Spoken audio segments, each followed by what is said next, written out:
Hello বন্ধুরা, আজকে তোমাদের কাছে আরেকটা ভিডিও নিয়ে চলে এসেছি। তো দেখো বন্ধুরা, আজকে দেখুন বাবা কি কি নিয়ে এসেছি। দেখো লাউ, আর এইগুলা কি আলতি না কচু আলতি, এইগুলা আলতি।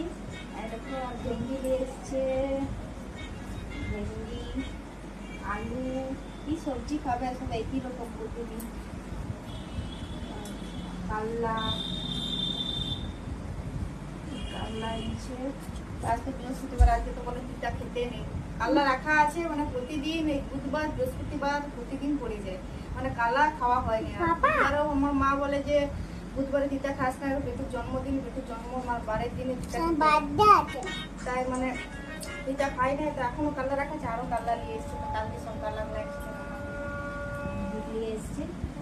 দেখো চাউমিন বানাইছি, যেহেতু চাউমিন খেতে ভালোবাসে। সকালে ঘুম থেকে উঠে মা চাউমিন খাবো চাউমিন খাবো, তখন ধরে বলেই যাচ্ছে জন্য চাউমিন বানাইছি। দেখো চাউমিন একটু ঠান্ডা হতে দিয়েছি, গরম গরম তো খেতে পারবে। তো শরীরটা ভালো নেই, কাল থেকে জ্বর আসছে, তো কালকে ধরাই দিয়েছি, ঠিক আছে।